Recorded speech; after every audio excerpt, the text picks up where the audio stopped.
Bismillahirrahmanirrahim. Assalamualaikum warahmatullahi wabarakatuh. Syukur alhamdulillah, syukur pada Allah Subhanahu wa taala kerana memberi kekuatan kepada saya untuk terus menghasilkan video berkaitan dengan gangguan makhluk halus ataupun penyakit misteri. Sebagai perawat, saya sering ditanya dengan berbagai soalan berkenaan dengan penyakit misteri ini. Antara soalan yang sering ditanya ialah apakah sihir, apakah itu santau, apakah itu saka, apakah itu pemujaan, apakah itu histeria dan seumpamanya. Saya juga sering ditanya yang manakah yang paling banyak berlaku. Dan ada juga yang bertanya kumpulan manakah atau siapakah yang selalunya mengalami gangguan misteri ini. Memandangkan saya sering ditanya soalan-soalan berkenaan, saya berpendapat ada lebih baik dan lebih mudah jika saya sediakan satu video yang boleh menerangkan ataupun yang boleh menjawab persoalan-persoalan yang dikemukakan tadi. Bila kita sebut pasal gangguan misteri ataupun penyakit misteri ataupun gangguan makhluk halus, biasanya orang awam akan mengaitkan gangguan tersebut dengan sihir, santau, puja, letak ataupun calit, saka, penunggu dan seumpamanya. Walau bagaimanapun, kita hendaklah yakin bahawa ianya berlaku dengan kehendak Allah Subhanahu wa taala. Sebelum kita berbincang lebih lanjut tentang gangguan makhluk halus ini, eloklah kita fahami dahulu apakah yang dimaksudkan dengan gangguan makhluk halus ini. Gangguan makhluk halus ini ialah satu gangguan terhadap manusia dari segi perasaan, kesihatan dan tingkah laku, yang mana tanda-tanda dan gejalanya tidak dapat kita buktikan dengan perubatan moden. Sebagaimana yang saya sebutkan tadi, ada 3 bentuk gangguan yang dialami oleh seseorang yang terkena gangguan makhluk halus ini. Yang pertama ialah gangguan di segi perasaan. Antara keadaan yang sering dirasa oleh orang yang terkena gangguan ini, mereka merasakan seperti sunyi, tidak ada orang yang ambil tahu berkenaan dengan mereka, mereka rasa keseorangan, mereka rasa sedih, terutama sekali pada waktu petang, bila menjelang waktu maghrib. Ada yang rasa malas untuk bekerja ataupun membuka kedai. Ada juga yang rasa benci pada pasangan ataupun kawan-kawan, yang mana mereka rasa orang bercakap tentang mereka. Ada juga yang rasa hidup ini tidak ada arah tuju. Hidup ini macam kosong, tidak tahu apa yang hendak dibuat. Dan ada yang sampai satu tahap mereka rasa seperti hidup pun tak ada guna, mati pun tak apa. Ada juga mereka rasa seperti ada bisikan yang membisikkan sesuatu kepada mereka supaya melakukan sesuatu perkara yang tak baik. Bentuk gangguan yang kedua ialah gangguan dari segi kesihatan. Dan antara perkara ataupun antara tanda yang biasa dijumpai ialah orang yang mengalami sakit misteri ini, mereka berasa angin dekat ulu hati dan kadang-kadang rasa sukar untuk bernafas. Ada juga yang rasa berdebar-debar dan jantungnya berdenyut dengan laju. Ada juga yang sukar untuk tidur malam, untuk lena agak sukar. Dan jika mereka terlena, ada sahaja yang menyebabkan mereka terkejut. Apabila mereka tersedar, mereka akan rasa berdebar-debar dan susah untuk lena semula. Ada juga yang rasa penat pada waktu petang, terutama sekali dekat-dekat dengan maghrib. Mereka rasa penat yang amat sangat. Ada juga yang rasa berat di atas belakang, atas tengkuk, di pinggang, di kaki, dan kadang-kadang mereka rasa nak berjalan pun rasa tidak selesa. Dan jika mereka duduk, nak bangun semula agak rasa berat untuk bangun. Ada juga yang hilang selera makan. Yang berlaku awalnya rasa hendak makan, tetapi bila berada di tempat makan atau berada depan makanan, tiba-tiba selera menurun dengan mendadak dan tidak dapat menghabiskan makanan. Dan bagi yang kes yang dah lama, mereka juga kadang-kadang sukar untuk membuang air besar. Dan kalau boleh buang pun, keluar sedikit-sedikit sahaja. Manakala bentuk gangguan yang ketiga yang biasa kita jumpa ialah berkenaan dengan tingkah laku. Orang yang mengalami gangguan misteri ini, ada kalanya mereka suka menangguh-nangguhkan sesuatu perkara. Jika mereka bekerja, mereka bertangguh-tangguh melaksanakan kerja.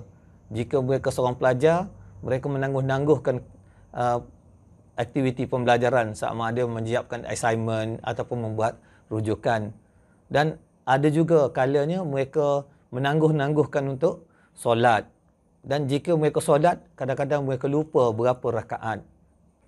Ada juga yang mengambil sikap untuk mengasingkan diri daripada orang ramai. Mereka berada dalam bilik berseorangan. Ada juga yang terkena gangguan ini rasa mengantuk semasa memandu. Mengantuk secara tiba-tiba dan kadang-kadang ianya tidak boleh dikawal. Dan kadang-kadang memerlukan ia berhenti di tepi jalan untuk lena sekejap sebelum meneruskan perjalanan. Ada juga perubahan tingkah laku dari segi bercakap kasar, sama ada dengan ibu bapa, dengan adik-beradik, dengan kawan-kawan. Dan mereka ini mudah sensitif apabila berada dalam orang ramai.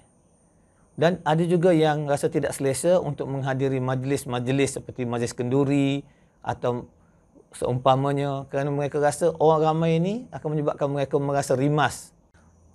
Dari pengalaman saya sebagai perawat, gangguan misteri ini kita boleh kelaskan kepada dua. Yang pertama ialah gangguan berbentuk sihir, yang mana kalau gangguan berbentuk sihir ini, ianya merangkumi santau, yang diletak atau dicalit atau ditabur, dan perasap ataupun pemujaan. Manakala bagi kategori kedua ialah yang bukan berbentuk sihir, seperti saka, histeria dan penunggu. Sebelum kita berbincang lanjut, eloklah kita memahami apa yang dimaksudkan dengan sihir tersebut. Sihir ialah satu ilmu yang menghasilkan kesan yang luar biasa, yang mananya ia tidak boleh dibuktikan dengan fikiran yang logik, dan biasanya ianya melibatkan penglibatan jin, syaitan dan iblis. Ia melibatkan perbuatan tukar sihir yang menggunakan objek-objek tertentu dan dilalukan di atas asap ataupun di atas kemian dengan membaca jampi dan mentera-mentera tertentu. Walau bagaimanapun, kita mesti kena yakin bahawa ianya berlaku dengan keizinan Allah. Dalam kategori sihir ini, sebagaimana yang saya sebutkan tadi, ada 3 kategori. Yang pertama ialah santau. Santau ini merujuk kepada barang sihir yang mana ianya dikenakan kepada seseorang, sama ada melalui makanan, minuman ataupun angin. Secara umumnya, santau ini kita boleh lihat kepada dua, atau kita boleh pecah kepada dua. Yang pertama, santau yang berbentuk tajam, yang mana ianya menggunakan seperti serbuk kaca, miang buluh, selumbar kayu dan seumpamanya. Manakala santau jenis kedua ialah yang melibatkan penggunaan bahan-bahan yang kotor, seperti lemak binatang, tulang binatang, rambut ataupun kuku orang yang hendak disihir dan seumpamanya. Bentuk sihir yang kedua ialah yang dicalit ataupun ditabur ataupun ditanam dan diletakkan di kawasan-kawasan tertentu, seperti di laluan masuk ke rumah, di hadapan kedai, di bawah tangga rumah, di pintu pejabat, di kerusi atau meja atau komputer seseorang yang hendak disihir, yang menyebabkan mereka merasakan seperti badan lemah-lemah dan tidak bermaya untuk membuat kerja. Kategori sihir yang ketiga ialah pemujaan ataupun perasap, yang mana yang ini tukang sihir akan menggunakan objek-objek tertentu, sama ada pakaian milik orang yang hendak disihir, gambar orang yang hendak disihir, bahagian badan seperti kuku, rambut orang yang hendak disihir, ataupun patung yang digunakan sebagai ganti diri pada orang yang hendak disihir. Dan objek-objek ini dilalukan di atas asap kemian sambil dibaca mentera-mentera tertentu. Manakala gangguan bukan sihir pula, ianya biasanya tidak melibatkan perbuatan khianat daripada seseorang. Dan antaranya ialah yang paling biasa kita dengar ialah yang pertama ialah saka. Saka ialah makhluk halus yang diwarisi oleh seseorang daripada orang tuanya, sama ada secara sedar ataupun tidak sedar, sama ada secara rela ataupun tidak rela. Maksud secara sedar ialah, sebagai contoh, sebelum orang tua meninggal, dia memberikan sesuatu kepada anak ataupun cucunya, seperti memberi sebilah keris, ataupun sehelai kain yang belum dijahit, barang-barang kemas seperti rantai, anting-anting dan seumpamanya. Yang mana orang yang menerima objek tadi tak sedar bahawa mereka menerima barang daripada orang tua. Cuma ada kalanya mereka tidak tahu atau mereka tidak sedar bahawa barang-barang tersebut ada pemiliknya, iaitu sakanya tadi. Dan yang kedua, mereka langsung tidak mengetahui adanya saka yang turun daripada orang tua kepada mereka. Ini kerana mereka tidak pernah ambil tahu ataupun tidak pernah diberitahu oleh orang tua berkenaan dengan amalan-amalan yang mereka lakukan dahulu. Dan keadaan ini biasanya wujud ataupun terjadi apabila mereka hampir meninggal, mereka akan berpesan kepada saka mereka supaya menjaga anak dan cucu mereka. Dan keadaan ini menyebabkan saka itu berdamping dengan anak dan cucu mereka. Dari pengalaman saya sebagai perawat, kebanyakan yang berlaku ialah kes yang kedua, iaitu pesakit yang datang untuk mendapatkan rawatan berkaitan dengan saka ini, mereka tidak tahu pun adanya saka yang mereka warisi tanpa disedari. Yang kedua, bagi kategori bukan sihir ialah penunggu. Penunggu ini biasanya terjadi apabila seseorang yang memiliki rumah ataupun kebun ataupun ladang meminta jinnya menjaga harta miliknya atau menjaga anak cucunya supaya tidak diganggu oleh manusia lain ataupun oleh orang-orang lain. Dan tanpa disedari, jin-jin yang diarahkan tadi akan meneruskan juga arahan tersebut walaupun tuannya dah pun meninggal dunia. Dan keadaan ini menyebabkan anak cucu yang tidak tahu terkesan dengan keadaan tersebut. Dan gangguan bukan sihir yang ketiga ialah histeria. Histeria adalah satu bentuk gangguan ke atas emosi dan kelakuan sekumpulan orang ataupun seseorang. Dan biasanya apabila ianya berlaku, ianya berjangkit daripada seorang kepada seseorang yang lain ataupun ianya berjangkit daripada seseorang kepada beberapa orang yang lain. Dan kadang-kadang ianya agak sukar untuk dikawal. Keadaan ini berlaku biasanya di pusat-pusat pengajian ataupun di sekolah-sekolah di mana tempat itu pada asalnya dibina atas kawasan yang mana telah pun didiami oleh makhluk halus ini. Dan dari pengalaman saya sebagai perawat, orang yang terkena histeria ini biasanya bila kita selidik, bila kita siasat, mereka sebelum ini pernah mengalami gangguan makhluk halus ini, sama ada saka ataupun terkena sihir seperti santau ataupun calit dan seumpamanya. Kita teruskan dengan persoalan yang kedua yang agak ramai juga bertanya, iaitu jenis gangguan yang mana yang paling banyak berlaku.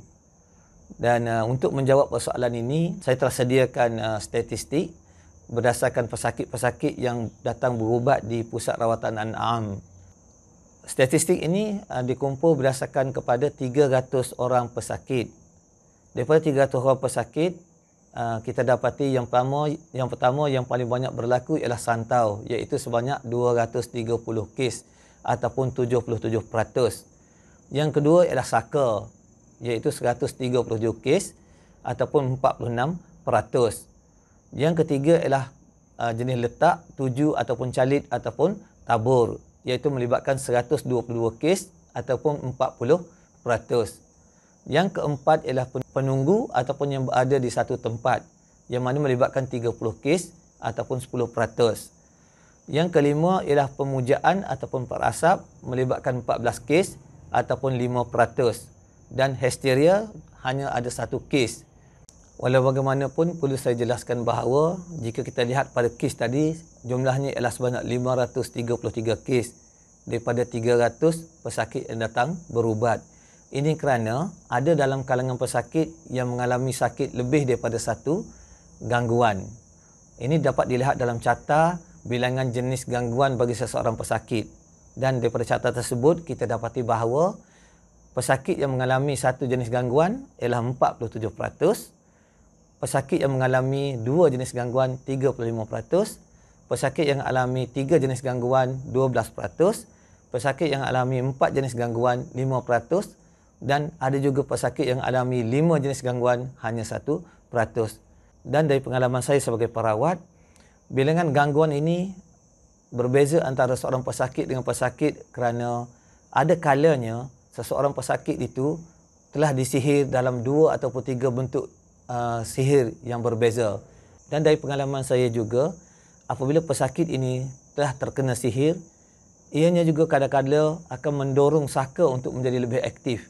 Yang mana sebelum ini telah pun ada saka, tetapi saka itu macam diam sahaja. Tetapi apabila seseorang telah kena saka, badannya dah lemah dan ada penarik untuk saka mula datang. Dan kadang-kadang penunggu yang berada di berhampiran dengan kediaman ataupun pejabat juga akan aktif. Inilah yang menyebabkan seseorang yang disihir ini mengalami beberapa gangguan. Dan dari pengalaman saya sebagai perawat, apabila seseorang itu mengalami banyak gangguan, ianya lebih sukar untuk dirawat. Bagi menjawab soalan yang ketiga, iaitu siapa ataupun kumpulan mana yang paling banyak terkena gangguan, saya telah sediakan carta pai pecahan mengikut jantina. Daripada carta tersebut didapati perempuan 66% yang terlibat berbanding dengan lelaki hanya 34%. Manakala dari segi kerjaya atau kerja orang yang terkena sihir ini ataupun terkena gangguan makhluk halus ini, saya sediakan carta pai pecahan kerjaya, yang mana kalau lihat daripada carta tersebut, yang kerja kerajaan 102 kes ataupun 34%, yang berniaga 70 kes 23%, kerja swasta 48 kes 16%, suri rumah 42 kes 14%, pelajar 33 kes 11%, yang kerja sendiri 4 kes 1%, dan ada juga kanak-kanak 1 kes ataupun 1%. Selain daripada persoalan tadi, saya juga ada kala ditanya oleh pesakit ataupun keluarga pesakit yang muskil, kenapa masih ada lagi orang yang sanggup membuat sihir kepada orang lain. Dan daripada pengalaman saya berbincang dengan pesakit, kebiasaannya berkait dengan harta ataupun wang. Bagi orang yang bekerja kerajaan, ianya biasa berkait dengan peluang untuk kenaikan pangkat. Macam ada yang iri hati apabila seseorang tu mendapat kenaikan pangkat ataupun mendapat jawatan tertentu. Bagi orang yang berniaga, ianya lebih kepada persaingan sesama perniagaan. Dan kadang-kadang ia melibatkan rasa tidak puas hati atau rasa iri hati melihat perniagaan orang lain lebih maju daripada perniagaan dia. Manakala bagi keluarga, yang biasa kita jumpa ialah ianya melibatkan harta peninggalan ataupun harta pesaka. Ada juga unsur-unsur sihir yang dibuat supaya ahli keluarga keluar daripada sesuatu kawasan ataupun daripada tanah kediaman tersebut ataupun rumah tersebut. Itu sahaja perkongsian saya pada kali ini. InsyaAllah saya akan hasilkan video-video lain berkenaan dengan gangguan misteri ini, dan tuan-puan bolehlah mendapatkan video-video ini melalui YouTube channel Pusat Rawatan An-Na'am. Dan untuk mengelakkan daripada tertinggal ataupun terlepas video berkenaan, tuan-puan bolehlah menekan butang subscribe dan butang loceng di bawah ini. Sekian, Assalamualaikum warahmatullahi wabarakatuh.